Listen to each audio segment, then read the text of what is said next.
ومستقبل قرحون ومقدشة أن نقانو بدل أيام مجال عصب والله كان قاضي ساعة سمدها الدنيا مدحوينها جمهورية الدكتور حسن شيخ محمود أي مشروع جيت واي كومبلكس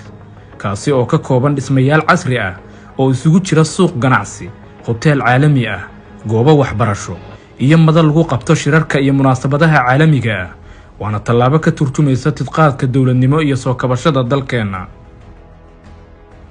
مشروعاً oo maalgelinayo bangiga caalamiga ah ee Premier oo maamulkiisa sare iyo mulkiilayaashiisu aamineen maalgelinta dhulkooda hooyo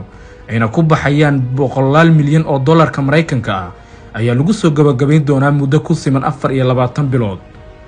gudoomiyaha bangiga Premier Jibriil Xasan Maxamed Qaari ayaa faahfaahiyay ahmiyadda uu mashruucan u leeyahay horumarka dalka waxaan horta branka wadankan inaan dhisno inaan perception-ka negative-ka ah inaan ma aragtay intaan ba horta shaqo qabaninba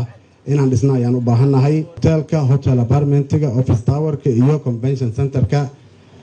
xafladan markii laga baxo dhismoon hore ka bilaabanaya hadii Ilaahay yiraahdo waqtigiisuna waa 2 sano hadii Ilaahay yiraahdo inuu ku soo dhamaado sidaas waa qorshuhu fiscal jira asagana oo within kan intuu soo dhamaan qorshuhu inuu bilaado oo yahay oo negotiation oo noo socdo dadka ajnabiga investors-ka ah oo isugu jira isbitaal uu ku jiro markaan isbitaalka iyo hotelka doorashada markii la dooro mashaariicda noocaas ah xogaa yar wadanimaana ay ku jirto business kaliya ma aynan ahayn madaxweyne xasan sheekh maxamuud oo ku bogaadiyay ganacsatada talaabada horumarka leh ee ay qaadeen ayaa tilmaamay in mashruucani wax weyn ka bedelayo wajiga Soomaaliya waxay u baahan tahay rebranding wajiga iyo muuqaalka iyo magaca in loo qurxiyo u baahan tahay si ay u fududaato taas ajnabiga bas naga ma hortaagnee Soomaalida inaga hortaagan tahay lafteeda dadka Soomaaliyeed intii waxoogaa lacag haysatay waad ogtiin meelaha ay lacagteedii ay jirto waa rajaynaynaa inay dib uga soo noqoto madaxweynaha ayaa sheegay in dalkeenu uu leeyahay rajo mustaqbaltan ugu wanaagsan guud ahaan qaaradda Afrika isla markaana maalgashiyada caalamiga ah ee hadda dalka ka socda ay indhaha caalamka ku soo jeediyeen dalkeena gobolkan geeska Afrika Soomaaliya ayaa uu mustaqbal fiican maalgelin marka laga hadlayna mustaqbal laga hadlaa